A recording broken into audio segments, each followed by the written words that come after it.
How you doing? So, like many, I was pretty disappointed by the co-main event and main event in the UFC in the weekend, and they both suffered from exactly the same thing, yeah, which is people's inability to be able to escape from underneath. And I think when people spend so much time trying to win and they focus on developing their strengths, whether it's their boxing, whether it's their wrestling, ultimately you have to be very good at escaping bottom positions. Yeah, you have to assume the worst is going to happen in the fight and you have to be able to deal with it. And both had exactly the same fight. Both people, Jack and Whaley, I think that's her name, were stuck underneath half guard on the bottom, and the other person had an underhook. And that's a position that every blue belt basically masters by the time that they get to purple belt. And it clearly shows that they have not been doing that. Yeah. And it's not a difficult position, but if you don't know how to escape it, if you don't know how to deal with it, then that's exactly what's going to happen, is that you're going to stay on your back. And a lot of people have been going, oh, it's all about wrestling and stuff like this. Well, it wasn't wrestling, because wrestlers can't fight on their back. So even if you got a great wrestler and you put them on their back in that situation, they're not getting out.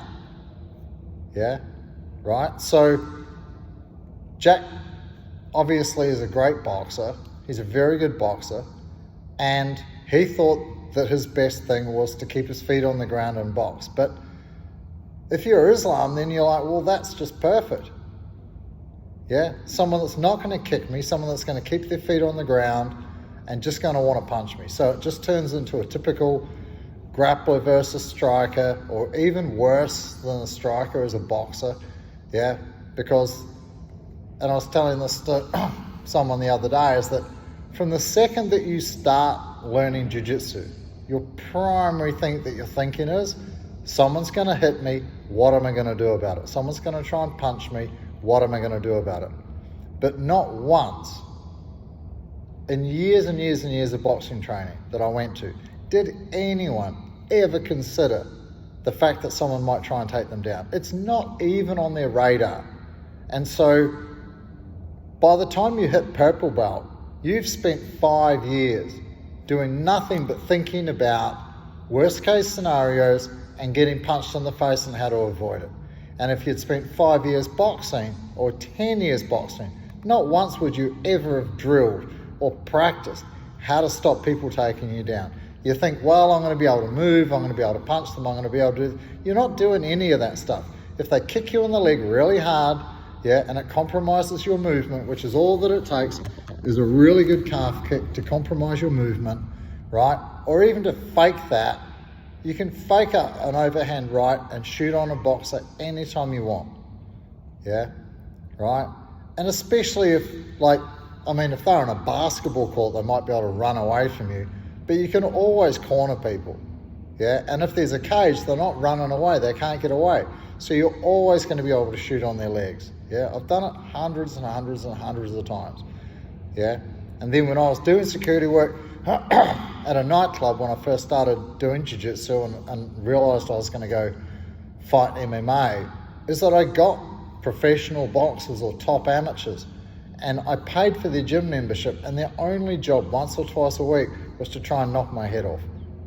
Yeah, and my goal was to beat that and put them on the ground. Yeah, but that wasn't the problem. The problem was dealing with an underhook from half guard and how to beat it. That's all it was. And Jack obviously doesn't spend a lot of time grappling, right? Or maybe he does, I don't know. I don't think so. Like watching.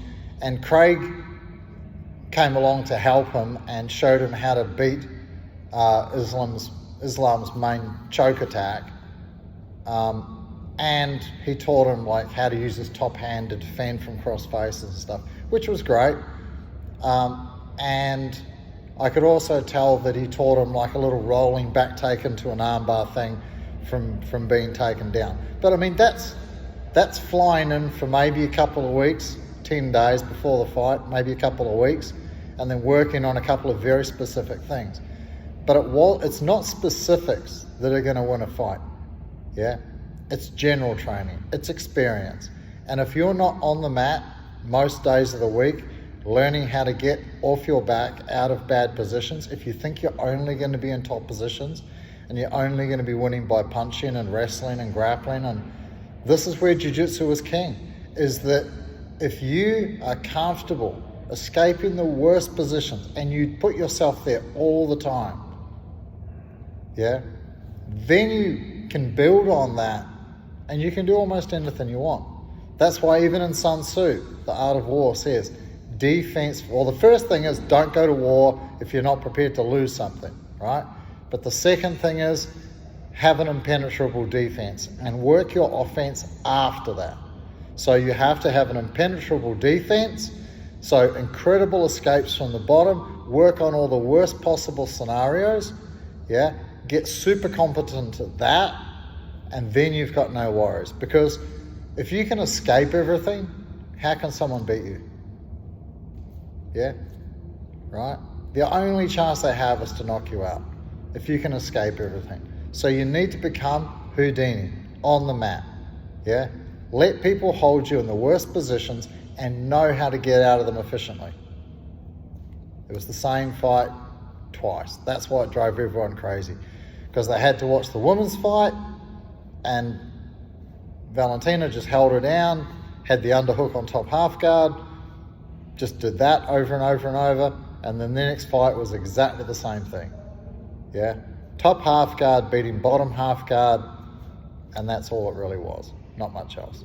So I would suggest both of them go and find themselves a really good self-defense based jiu-jitsu instructor, and work on those bottom escapes because they need them.